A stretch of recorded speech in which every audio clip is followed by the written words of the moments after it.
नमस्कार, मी साधना कसपटे महानूर तुम्हा सर्वांचं रेघोट्यामध्ये मनापासून स्वागत करते।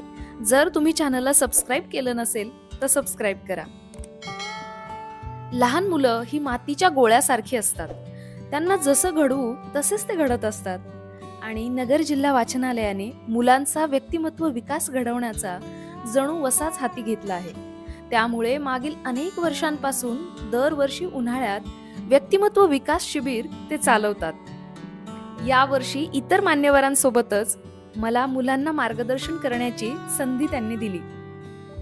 आजची मुलं हीच देशाची पुढची पिढी असते, त्यामुळे याच वयात चांगल्या सवयी विचार त्यांच्यात रुजवले तर मुलं नीट घडतील। त्यामुळे अनेक महत्त्वाच्या गोष्टी त्यांना प्रॅक्टिकल स्वरूपात समजावून आणि पटवून दिल्या। स्वच्छता कशी बाळगायची, स्वतःची कामं स्वतः कशी करायची, नीटनेटकं कसं राहायचं, योग्य आहाराचं महत्त्व काय आहे, फिटनेस कसा सांभाळायचा, व्यायाम काय करायचा, काय खायचं काय नाही। हल्ली सोशल मीडिया आणि स्क्रीन टाईममुळे मुलं हट्टी आणि चिडचिडी होत आहेत, त्यामुळे त्यांचं रागावर नियंत्रण राहत नाही।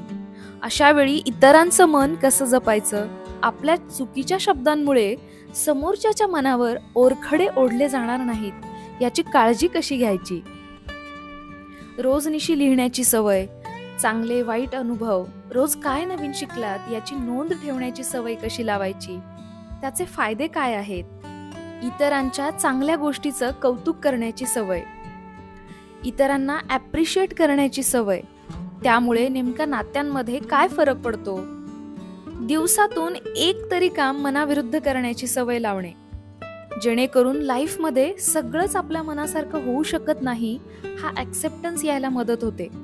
त्यामुळे adjustment is a part of life याचं महत्त्व मुलांना कळलं। वाचनाची सवय किती महत्त्वाची आहे, वाचनाची सवय लावल्याने काय बदल घडतो हे दाखवण्यासाठी मी जे प्रात्यक्षिक घेतलं त्याचा रिस्पॉन्स अनपेक्षितपणे एक्सलंट होता।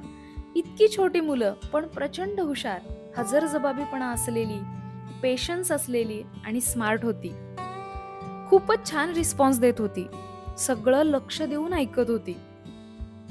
डेली टाइम टेबलचं महत्त्व काय आहे आणि त्यामुळे त्यांच्या मानसिकतेत काय बदल होऊ शकतो याबद्दलही मला त्यांना सांगता आलं। निरीक्षण करण्याची सवय याबद्दल बोलत असताना या चिमुकलीने तर सर्वांचं मनच जिंकून घेतलं। वाचनाने जेवढं शिकता येतं तितकंच निरीक्षणानेही शिकता येतं, हे तिचं वाक्य ऐकून आम्ही सगळे अवाक होतो। इतक्या कमी वयात ही समज असणं खूप मोठी गोष्ट आहे। या सर्व सवयींबद्दल बोलून झाल्यावर आणि त्याचं महत्त्व त्यांना पटल्यानंतर मुलांना एक प्रेरणादायी गोष्ट ऐकवली आणि त्याचा सार विचारला, तेव्हा सुद्धा मुलांनी उत्तम आणि अचूक उत्तरं दिली। खूप गप्पा गोष्टी झाल्या, मजा मस्ती झाली। मुलांच्या चेहऱ्यावरचं निरागस हसू आणि त्यांचे फीडबॅक घेऊन आम्ही परत निघालो। सुंदर वाटलं, तुम्ही परत चांगल्या गोष्टी शिकवल्या, धन्यवाद।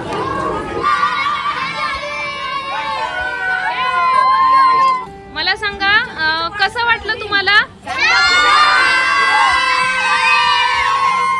मज्जा आली?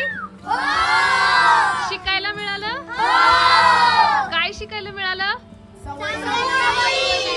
गोष्ट आवडली? परत येणार का? बाय।